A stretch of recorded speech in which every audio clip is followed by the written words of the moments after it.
જામનગર જિલ્લામાં શાળા પ્રવેશોત્સવ અને કન્યા કેળવણી મહોત્સવ 2026 અંતર્ગત સમગ્ર જિલ્લામાં પ્રવેશપાત્ર બાળકોને શાળામાં દાખલ કરાવવા, શાળા છોડનાર બાળકોને પુનઃ શિક્ષણમાં મુખ્ય પ્રવાહ સાથે જોડવા તેમજ કન્યા શિક્ષણને પ્રોત્સાહન આપવા વિશેષ પ્રયાસો હાથ ધરવામાં આવેલ છે. રાજ્ય સરકારના રાજ્યકક્ષાના માનનીય મંત્રી શ્રી પ્રફુલભાઈ પાનસેરિયા સાહેબ, જામનગર જિલ્લાના પ્રભારી સચિવ માનનીય શ્રી હર્ષદ પટેલ સર તેમજ સચિવાલયના જુદા જુદા વિભાગના ડેપ્યુટી સેક્રેટરીઓ અને અંડર સેક્રેટરીઓ જામનગર જિલ્લામાં સરકારશ્રી દ્વારા ફાળવણી મુજબ હાલમાં જુદી જુદી શાળાઓમાં જઈ અને આ શાળા પ્રવેશોત્સવની કામગીરીને ઉજવી રહ્યા છે. આ ઉપરાંત જામનગર જિલ્લાના કલેક્ટર, ડીડીઓ, કમિશનર અને તમામ સંકલનના અધિકારીઓ પણ અલગ અલગ શાળાઓમાં જઈ અને શાળા પ્રવેશોત્સવની કામગીરી હાલ સરકારશ્રીની સૂચના મુજબ કરી રહ્યા છે.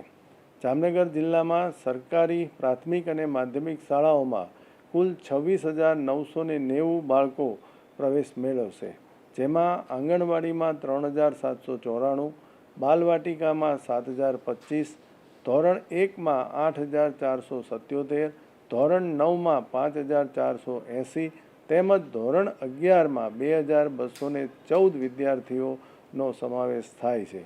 આ ઉપરાંત શાળા પ્રવેશોત્સવ દરમિયાન વિદ્યાર્થીઓને શૈક્ષણિક કીટનું વિતરણ, કન્યા શિક્ષણ અંગે જાગૃતિ, વાલી સંપર્ક અભિયાન તથા શાળા છોડનાર બાળકોને પુનઃ પ્રવેશ માટે વિશેષ ઝુંબેશ હાથ ધરવામાં આવેલ છે. જિલ્લા વહીવટી તંત્ર દ્વારા એક નવતર પ્રયોગ તરીકે જિલ્લાના તમામ સંકલનના અધિકારીઓને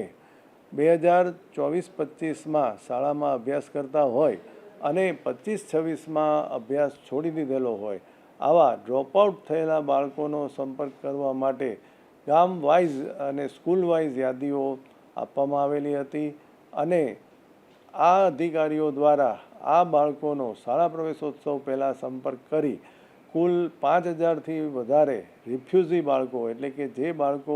ફરી શાળામાં આવવા માટે સંમત થતા ન હોય તેવા બાળકોના વાલીઓ અને બાળકોનો સંપર્ક કરી અને તેમને પુનઃ શાળામાં પ્રવેશ મેળવવા માટે સમજાવવામાં આવેલા અને આ અધિકારીઓના પ્રયાસોથી અંદાજિત 500થી પણ વધુ બાળકો ના વાલીઓ તેમના બાળકને પુનઃ શાળામાં મોકલવા માટે સંમત થયેલ છે. આ કામગીરી હજુ પણ જામનગર જિલ્લામાં ચાલુ રાખવામાં આવશે અને જે બાળકોના વાલીઓ અથવા તો બાળકો દ્વારા રજિસ્ટન્સ એટલે કે પુનઃ શાળામાં પ્રવેશ આવવા માગતા ન હોય તેવા બાળકોને સમજૂત કરી તેમને પુનઃ શાળામાં પ્રવેશ આવે તે માટેના પ્રયત્નો ચાલુ રાખવામાં આવશે. આમ સમગ્ર જામનગર જિલ્લામાં સરકારશ્રીના શાળા પ્રવેશોત્સવ અને કન્યા કેળવણી મહોત્સવની સરકારશ્રીના માર્ગદર્શન મુજબ ઉજવણી થઈ રહેલ છે.